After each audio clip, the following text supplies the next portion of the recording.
Hey everyone, how's it going? Delrith here. Gonna be bringing you my impressions of Monster Hunter World Iceborne and its expansion, and just give you my general opinion on what was going on with this game, and just what my thoughts are about the Iceborne expansion as a whole.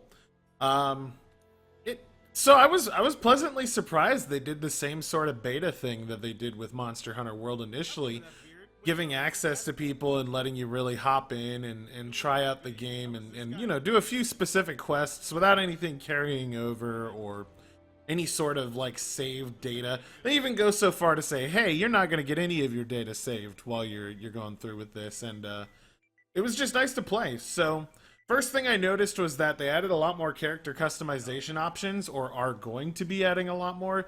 I saw a bunch of new beards, I saw a bunch of new hairstyles.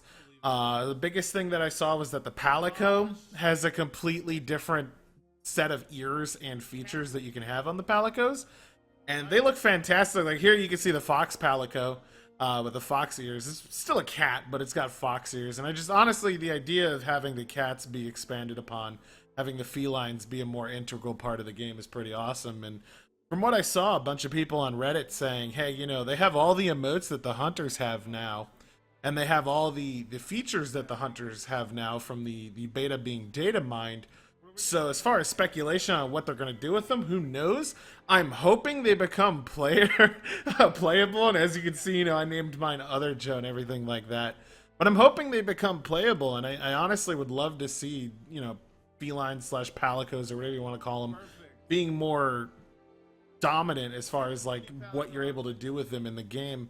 The next thing that I noticed is that the armor sets actually go to rarity 9, which is one higher than the previous rarities, so I have to assume that these are master or, the next iteration of everything. And a lot of them looked really good.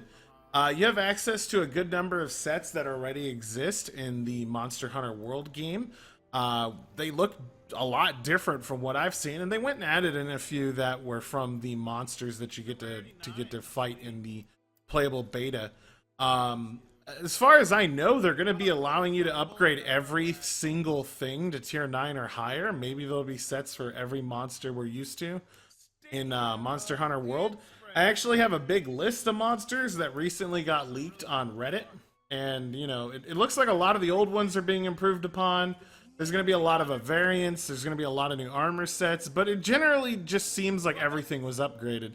And the one thing I noticed here, too, is that this bowgun has access to every single ammo type.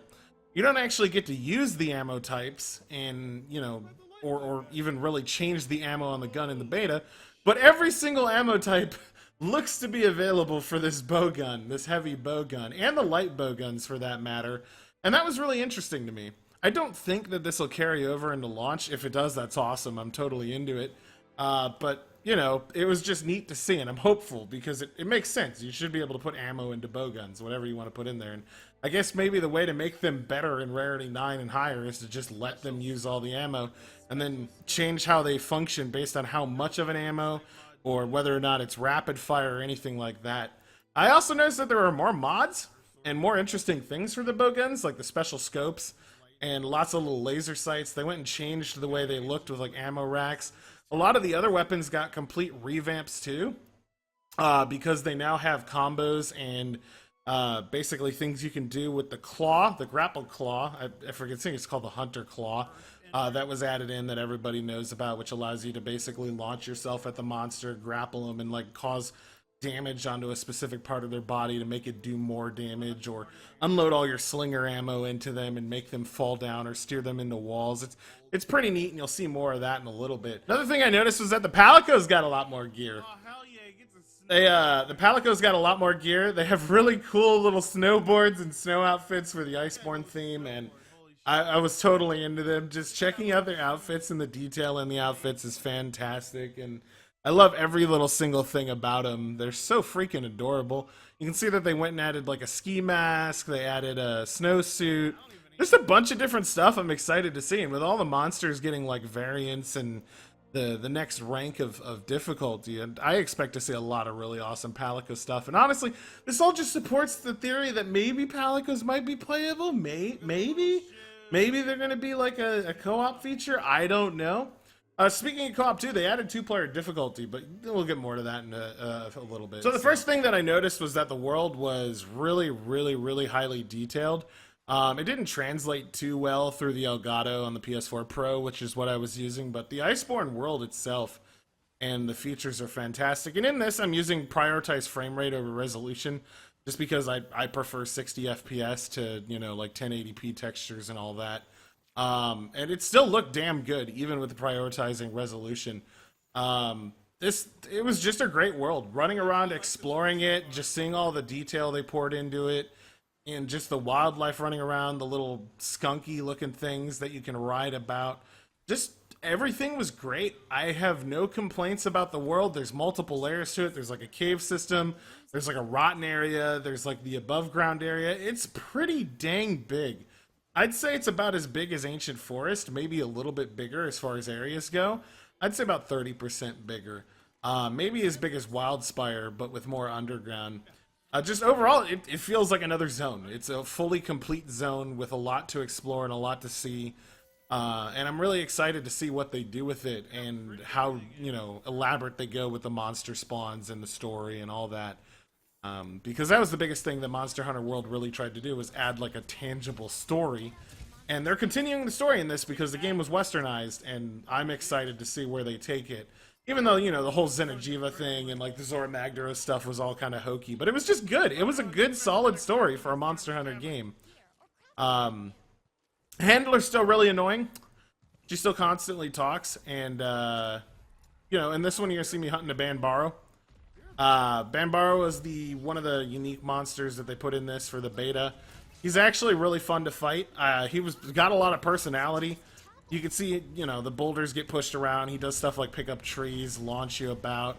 Like I said, he has a personality, and I liked him. I enjoyed fighting him out of all the monsters. You get to fight a Jagras, which, you know, everybody's aware with a Jagras. You fight a Jagras all the time, and it's one of the first monsters. I think it is one of the first big monsters you fight, or is the first big monster you fight in Monster Hunter World.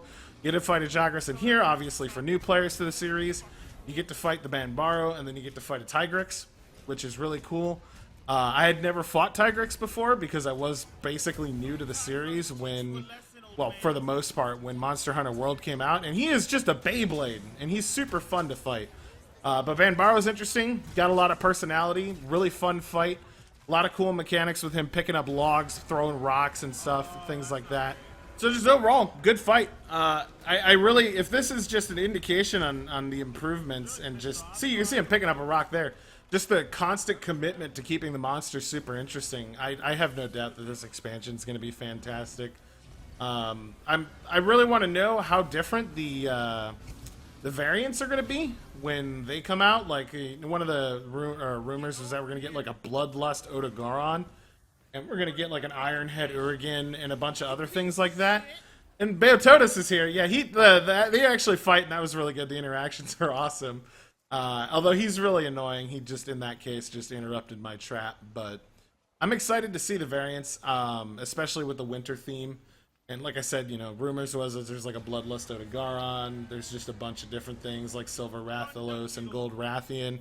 There was a Reddit leak, so take it as you will on the verification of that. I know the guy that leaked this last time actually had Xeno'jiva and everything on there, and it was correct. So who knows? It's, again, not verified, just a rumor. But again, lots of monsters, like above 15 coming over, bunch of original ones. Really excited for it.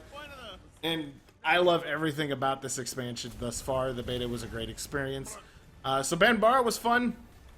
Got my ass kicked by him a few times. He combos me. Just get chained really hard in that situation.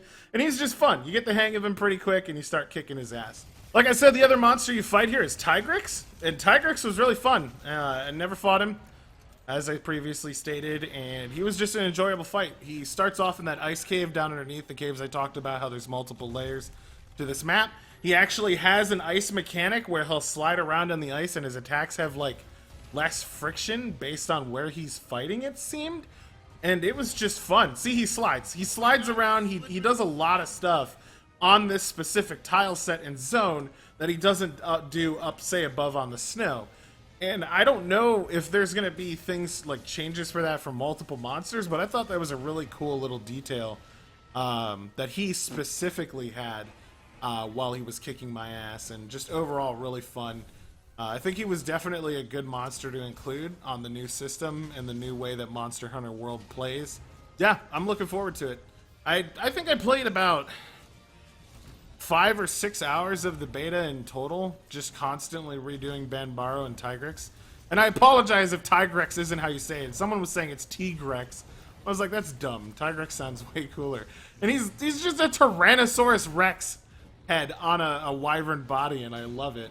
And this is coming from someone who really wasn't familiar with the series outside of just watching people play and with my old roommate constantly playing it and really getting all the information from him. I'm excited. I'm super excited. I think that their work ethic and their quality of work and just everything about this game is just 10 out of 10 as far as effort goes. And I can't wait to get a rapid fire out when this expansion comes out and really get my hands on it and just enjoy it for what it has to offer. We really don't know how long the PC version is going to be delayed either. I was actually really disappointed about it because one of the major marketing pushes and statements when they were promoting Monster Hunter World on PC is that once PC synced up with console, the releases weren't going to be delayed any longer. Like, it would just be, hey, if this expansion was coming out on console, it would come out on PC simultaneously.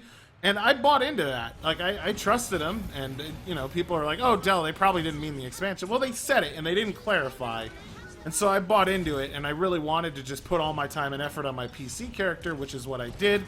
And they're not going to be putting it on PC for quite some time. I think like 3 months at the minimum or something. And that disappoints me. I really wanted to play immediately, so now I have to go and start regrinding the character and get everything caught up on PS4. And I just think it was a little bit deceptive and not cool.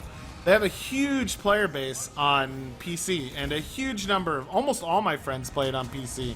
So for them to just turn right around and not put it on PC the same day that the console versions come out, just it kind of felt like a betrayal. And I really wish they would reconsider, and I know a lot of people are really bothered about it, especially with the community just wanting to play a game they love. We'll have to see if it's that delayed, but I'm hoping it's not.